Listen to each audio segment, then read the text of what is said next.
هلا بنات حبيباتي صديقاتي ورداتي، شلونكم؟ ان شاء الله تكونون بتمام الصحة يا رب. جيت اليوم وياكم فيديو تحفيزي جديد، وفيديونا اليوم هو طريقة عمل كباب البتيتة او البطاطا.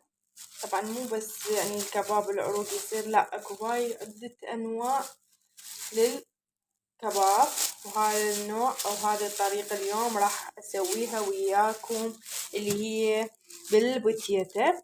عندي هاي 5 حبات من البتيتة سلقتهم، وعندي هالطحين. طبعا الطحين اخير مكون، وتضيفوه تدريجيا لحد ما تشوفون انه الكباب الليونة اللي بيه خفت، فتتوقفون من اضافة الطحين. وعندي هاي طماطة 2 حبات، 2 من الطماطة ترمتهم محضرة الطعام، وهاي قليل من الكرفس همينة، وهذا الكمية من البصل، وطبعا الملح، وشوية من البهارات الصفراء. طبعا هاي أول شي راح أبدي أمرد البوتيتا. هذه الآلة يعني تمرد البوتيتا، معروف المهم اللي تمردون بيها لحد ما تشوفوها انه صارت مثل العجينة. شوف هاي الطريقة بنات. طبعا حبيباتي اريد اقول لكم على شغلة، ما اعرف انا هاي صار كم فيديو انزل لكم ميزة التعليقات عندي تتوقف، فابحث عنها اريد ما القى فد نتيجة، اللي عندها فد معلومات او شي بس تذكر لي ان شاء الله. اذا يعني ما متوقفة مال هذا الفيديو تذكروا لي بالتعليقات اذا عندكم فد معلومة او شي، يعني كلش يعني اتعب على الفيديو وما بالاخير القي ميزة التعليقات متعلقة متوقفة، يعني ما تقدرون انه تعلقون وتنورون فيديوي تعليقاتكم الحلوة مثلكم حبيباتي. بهاي الطريقة تشوفون شلون تلاحظون شلون تتمرد صارت مثل العجينة.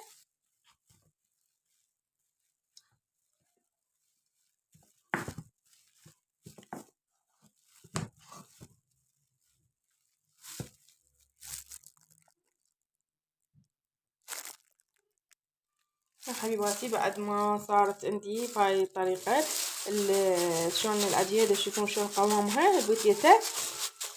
هسه ابدي اضيف المكونات، واول شي راح اخلي الكرفس، طبعا شي قليل من الكرفس مو الا يعني كمية كلش كبيرة، بس المهم على مود اللون يصير بيه كلش حلو لون خضروات. وهسه راح اخلي طماطة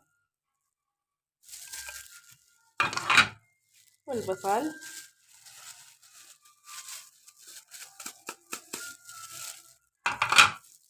بهارات صفرا شي بسيط مو كلش هواية يعني،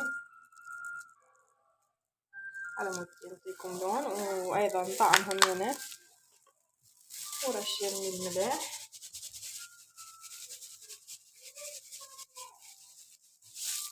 تبدون تتجانسون المواد كلها مع بعض بهاي الطريقة بنات. طبعا طعمه طيب وناجح، ان شاء الله ينجح اليوم همين وياكم. انا جربته مرة قبل واليوم حبيت انه اجربه وياكم.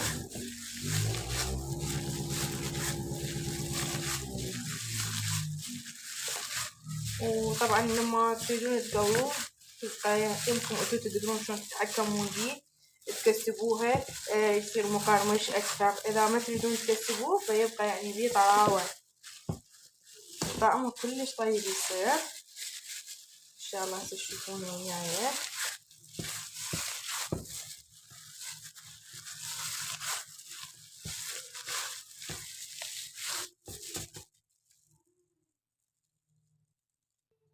هسه بعد ما عجنت العجينة صارت عندي بهذا الشكل، راح ابدي اضيف الدقيق او الطحين تدريجيا مثل ما قلت لكم لحد ما تعرفون انه الليونة خفت،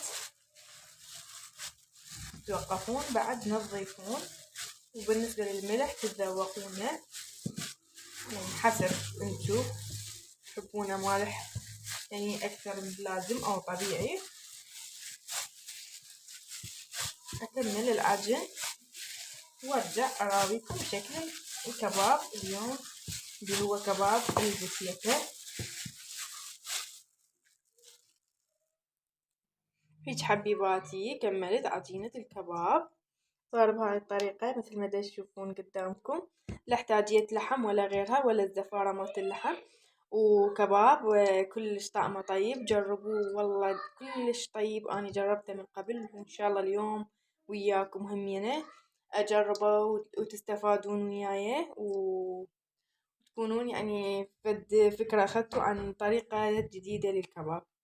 خليكم وياي هسه بعد ما أروح أقليه وأرجع لكم. بلشت راح أقلي، ومثل ما وعدتكم قلت لكم وياي خطوة بخطوة انتو تكونون حتى تعرفون طريقته وإن شاء الله تستفادون.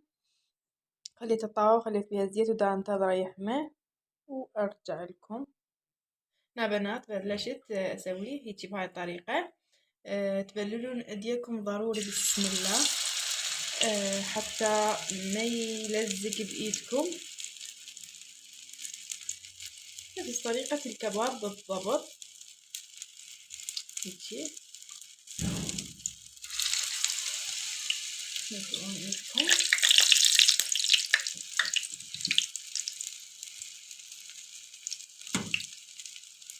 ان شاء الله وضحت الصورة عندكم. هيجي بهاي الطريقة بنات، وأكمل كل كمية العجينة وأرجع لكم. وهيجي حبيباتي كملت كل تقلات الكباب، كباب البوتيتا صار هذا شكله، طعمه كلش طيب يجنن ومواده كلش بسيطة. جربوا بنات. وعندي الشوندار والأمبو ترمت بيها خيار والكاتشب، وشكو عندي بالثلاجة همينة طلعته، والخضرة والخبز وخير من الله والحمد لله والشكر. ولهنا أقولكم لا تنسوني باللايك والاشتراك ودعم القناة حبايبي ورداتي كي نبقى عائلة حلوة ويوصلكم كل ما هو جديد. سهمنا وسهمكم ألف عافية، في أمان الله.